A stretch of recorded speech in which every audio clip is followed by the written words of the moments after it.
Assalamualaikum warahmatullahi wabarakatuh. Saya Weni Lela Husna, ada mahasiswa magister Fakultas Ilmu Budaya Universitas Indonesia. Kali ini saya akan membahas terapi pada anak dengan gangguan bahasa yang mengalami speech sound disorder. Sebelum itu, saya akan menyebutkan dulu apa itu speech sound disorder. Speech sound disorder adalah gangguan yang mempengaruhi kemampuan kejelasan artikulasi bunyi bahasa pada anak. Jadi intinya anak-anak ISSI ini mengalami kesulitan membentuk bunyi bahasa. Apa penyebabnya? Penyebabnya yaitu bisa dari masalah pendengaran. Jadi ya mungkin telinganya bermasalah atau juga kesulitan oromotor, jadi indera pengucapan gitu ya, misalnya susunan gigi yang kurang baik atau mungkin lidah atau mungkin bibirnya yang kurang mendukung kejelasan bunyi bahasa. Seperti itu. Nah, dalam bahasa Indonesia, speech sound disorder bisa disebut juga sebagai kesulitan bunyi bahasa.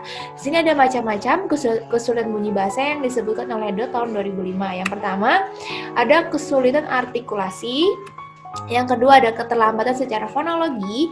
Yang ketiga adanya gangguan fonologi yang konsisten. Nah, ini gangguan fonologi konsisten ini dia berulang selalu sama pada bunyi tertentu. Ada juga gangguan fonologi yang tidak konsisten, berarti kemampuan anak tersebut dalam mengucapkan suatu bunyi bahasa mengalami kesulitan yang tidak konsisten, yang berubah-ubah. Dan yang terakhir anak-anak apraksia. Nah, kemudian saya tidak akan menyebutkan semuanya dalam diskusi kita kali ini. Saya akan menyebutkan dua saja, yaitu kesulitan artikulasi. Nah, disebut juga articulation disorder atau phonological disorder. Jadi, kesulitan secara fonologi. Nah, kesulitan ini artikulasi yaitu mereka kesulitan dalam menyebutkan bunyi dengan jelas. Jadi sebenarnya kebanyakan anak lebih dari umur 4 tahun seharusnya sudah bisa menyebutkan bunyi huruf dengan jelas. Tapi ketika ada beberapa anak yang lebih dari 4 tahun mereka belum bisa menyebutkan bunyi huruf dengan jelas, nah itu perlu dikhawatirkan adanya gangguan bahasa, jadi lebih baik dibawa ke yang lebih ahli. Nah, tetapi untuk anak di bawah 4 tahun itu masih dimaklumi karena masih dalam proses atau tahap pembelajaran bahasa mereka. Nah, contohnya anak 4 tahun yang belum bisa menyebutkan bunyi L atau R. Misalnya ketika menyebutkan kata telur, mereka masih menyebutkan telul atau teyunya. Ini perlu dikhawatirkan. Nah, untuk kesulitan artikulasi ini, kita bisa menerapkan terapi ini di rumah untuk orang tua atau mungkin untuk terapis. Ya, terapi ini diusung oleh Tyler tahun 2003, namanya Morphophonology Intervention. Nah, terapi ini menggunakan tata bahasa Inggris oleh Tyler ya. Yang pertama, mereka mengintervensi menggunakan kata kerja past tense atau kata kerja lampau, di mana kata kerja dalam tata bahasa Inggris untuk yang kata kerja regulernya itu bentuk pastennya bisa ada yang belakang akhirannya dengan bunyi teh, ada yang dengan bunyi deh. Kemudian untuk intervensi selanjutnya mereka menggunakan Tyler menggunakan kata benda plural atau jamak. Jadi dalam tata bahasa Inggris ketika menunjukkan jumlah atau kuantitas suatu kata benda yang menunjukkan jamak itu diakhiri huruf s atau z. Nah, anak-anak dengan bahasa utamanya bahasa Inggris sering mengalami kesulitan dalam menyebutkan bunyi teh, de, es atau z. Gitu. Nah, sekarang kita aplikasikan bagaimana terapi ini bisa dilakukan sendiri di rumah oleh orang tua. Nah, yang pertama, Intervensi ini dilakukan selama 30 menit. Jadi misalnya bisa seminggu 4 kali atau 3 kali. Nah, dalam intervensinya apa aja yang perlu dilakukan oleh orang tua? Yang pertama boleh bermain peran, kemudian memberikan petunjuk visual, membacakan cerita, memberikan pertanyaan sebagai respon balik, dan memproduksi kata. Jadi selama 30 menit ini kita berinteraksi langsung dengan anak. Nah, misalnya bermain peran. Misalnya nih, yang gambar yang pertama, kita bermain peran dengan anak kita. Nah, kita sebagai koki, kita sebagai konsumennya. Nanti kita akan bermain peran dengan menyebutkan kata-kata yang mau kita intervensi. Misalkan, anak ini mengalami kesulitan kejelasan menyebutkan bunyi er. Nah, kita cari kata-kata yang berhubungan dengan makanan gitu. Misalnya roti, risol, burger atau buah-buahan, rambutan, pir yang ada bunyi R-nya. Jadi ketika kita bermain peran, kita tanya ke anak kita, Pak Koki, contohnya, Pak Koki, kita hari ini sedang masak apa? Nanti anaknya menyebutkan. Misalnya anak tersebut masih belum jelas menyebutkannya, tidak apa-apa, kita kembali koreksi. Misalnya roti, roti, seperti itu. Nah, kemudian ada juga misalnya yang kesulitan dalam menyebutkan huruf L atau bunyi L. Misalnya kita cari kata yang ada atau yang mengandung bunyi L-nya, misalnya melon, leci, atau apel. Nah, setelah bermain peran, kita juga bisa memberikan petunjuk visual. Misalnya nih, petunjuk visualnya bisa menggunakan flashcard atau kartu belajar. Nah, misalnya seperti ini. Ya, ada huruf misalnya orange atau anggur yang mengandung huruf R-nya. Anggur, R. Atau mango, strawberry. Kita ajarkan pelan-pelan dengan menggunakan beragam flashcard yang menarik gitu. Nah, perlu diperhatikan bahwa ketika anak kita mengalami gangguan bahasa, kita perlu lihat dulu bahasa yang paling banyak dipakai di rumah. Secara keseluruhan bahasa apa? Ketika bahasa Indonesia berarti kita melakukan saat intervensinya juga menggunakan bahasa Indonesia. Jadi satu bahasa dulu. Ini untuk anak yang gangguan bahasa. Nah, gitu. Selanjutnya juga bisa selain bermain peran, selain memberikan petunjuk visual, kita juga bisa membacakan cerita. Nah, ini kita bisa membacakan cerita ketika ada bunyi yang anak kurang jelas gitu kan. Kita bisa mengulanginya. Jadi misalnya kelinci kecil bermain. Nah, ketika ada bunyi R-nya, kita tegaskan gitu, atau kita berikan respon balik gitu. Seperti langkah selanjutnya, memberikan pertanyaan sebagai respon balik. Tadi kelincinya melakukan apa ya? Oh, bermain. Nanti anak itu sebisa mungkin menjawab, oh bermain. Tadi yang ibu katakan apa? Bermain. Nah, jadi selalu diulang apa yang anak itu kesulitan artikulasinya. Selanjutnya memproduksi kata. Misalnya memproduksi kata, kita sebagai orang tua kita tanyakan, tadi dari awal kita sudah main apa aja ya nak? Misalnya, oh iya tadi kita jadi koki gitu kan, aku jadi koki bu, aku masak ini, masak risol, masak roti, masak burger. Nah, kita tanyakan lagi, ajak anak kita untuk menggunakan kata-kata yang tadi sudah kita sebutkan, yang kita intervensi. Lanjut. Nah, terapi ini dapat juga dipakai untuk anak dengan gangguan bahasa dan bicara secara umum. Jadi, terapi untuk kesulitan artikulasi ini atau terapi atau intervensi morfologi tidak hanya dipakai untuk kesulitan artikulasi, tetapi juga bisa dipakai untuk keseluruhan macam-macam kesulitan gangguan atau kesulitan bunyi bahasa.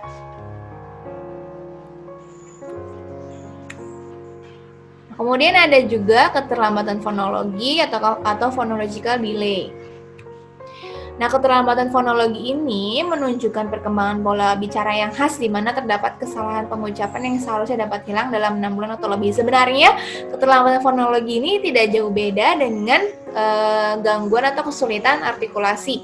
Jadi, hanya terlambat saja dalam beberapa kata yang kurang jelas diucapkannya.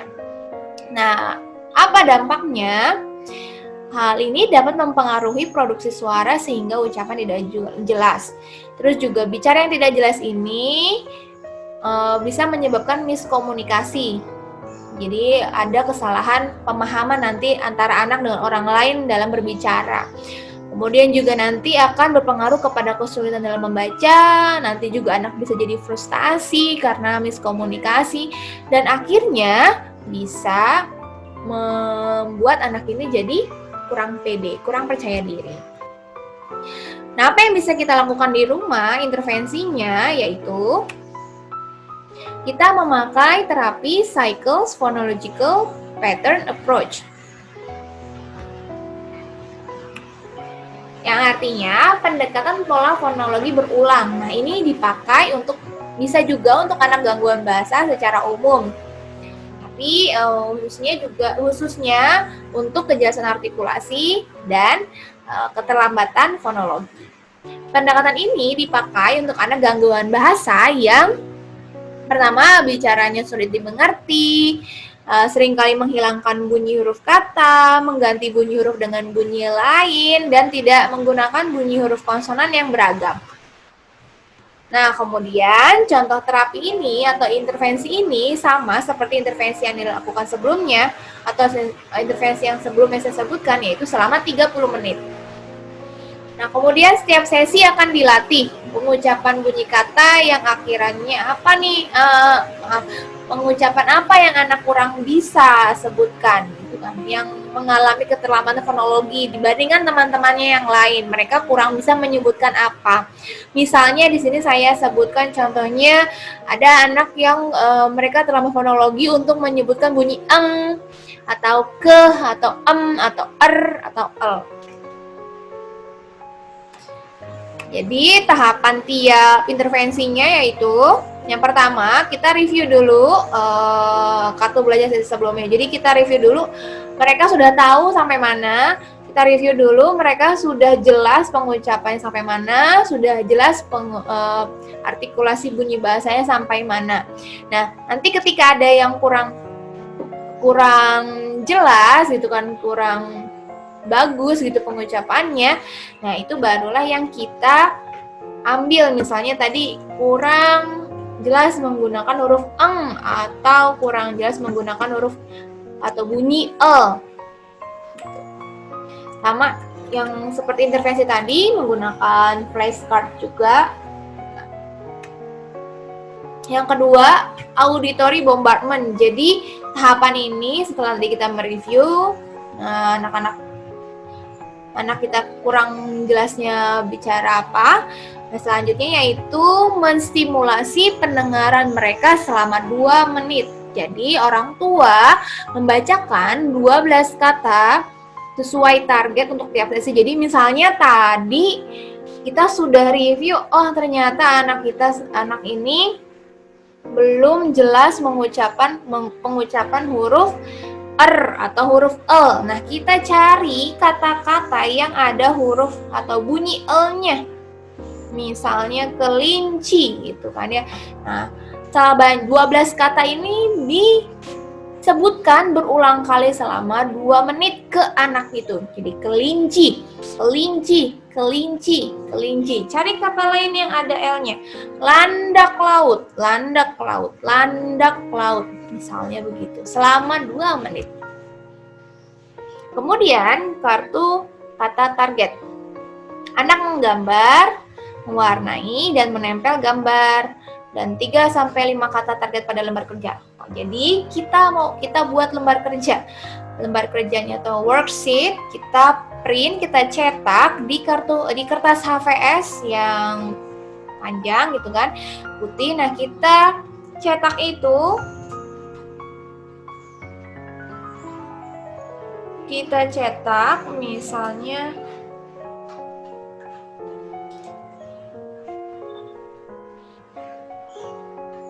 Misalnya kita cetak gambar kelinci.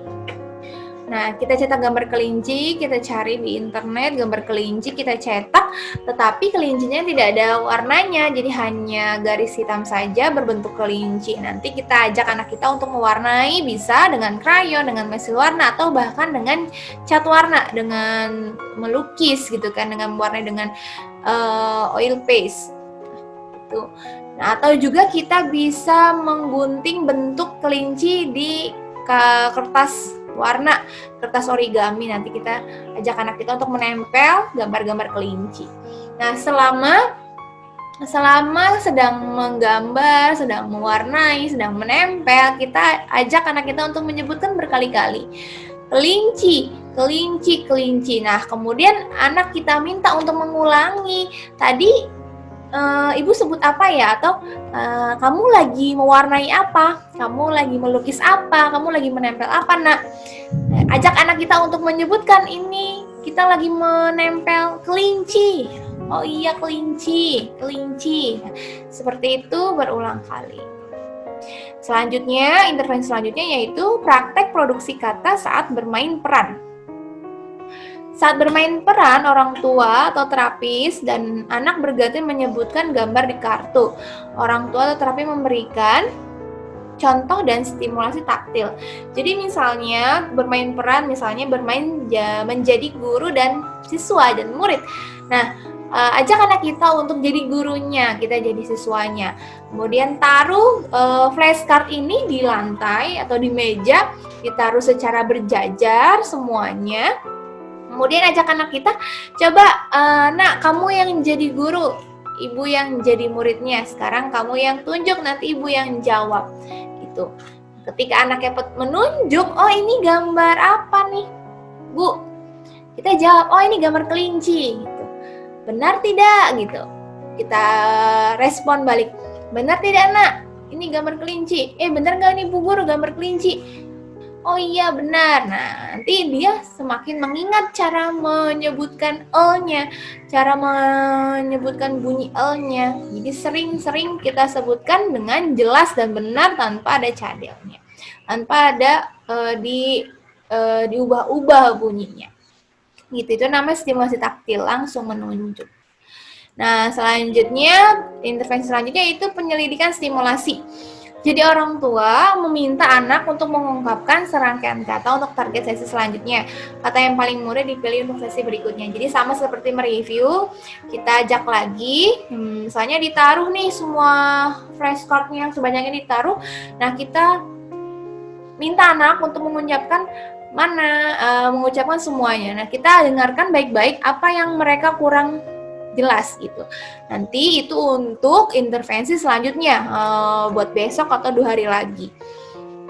Kita siapkan kartu-kartunya, kita siapkan worksheet-nya untuk intervensi selanjutnya. Nah, kemudian auditory bombardment. Jadi setelah tadi udah ditanyain, kita ulangi lagi auditory bombardment lagi, di stimulasi dengan membacakan 12 kata pada kata yang tadi itu yang sudah disebutkan, kata-kata yang anak-anak ini mengalami gangguan bunyi bahasanya, gangguan kejelasannya. Jadi diulangi lagi langkah yang tadi nomor 2. Nah, selanjutnya program di rumah. Anak berlatih 2 menit per hari dengan meminta orang tua atau pengasuh membacakan kata dengan keras dan kemudian menyebutkan kartu bergambar dari kata-kata latihan produksi. Jadi misalnya intervensi ini dilakukan di tempat atau lembaga khusus untuk anak gangguan bahasa. Nanti ini bisa dilakukan lagi di rumah, diulang lagi. Tetapi ketika kita melakukannya sendiri di rumah, intervensi dilakukan oleh orang tua di rumah, kita bisa minta orang terdekat anak selain orang tua untuk mengulangi lagi apa yang sudah tadi intervensinya dilakukan oleh orang tua mereka. Jadi bisa sama kakaknya atau mungkin omnya, tantenya, atau kakek neneknya. Jadi selain dengan orang tua yang melakukan intervensi, begitu. Nah, sekian dari saya. Jadi kesimpulannya, peran serta orang tua dan orang-orang terdekat anak sangat dibutuhkan dalam meningkatkan kemampuan anak dengan gangguan bahasa. Jadi kita perlu adanya kesabaran dan ketelatenan yang harus kita aplikasikan ketika membantu mereka untuk bisa melewati kesulitan bunyi bahasa atau gangguan bahasa. Sekian dari saya.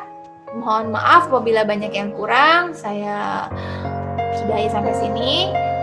Terima kasih. Assalamualaikum warahmatullahi wabarakatuh.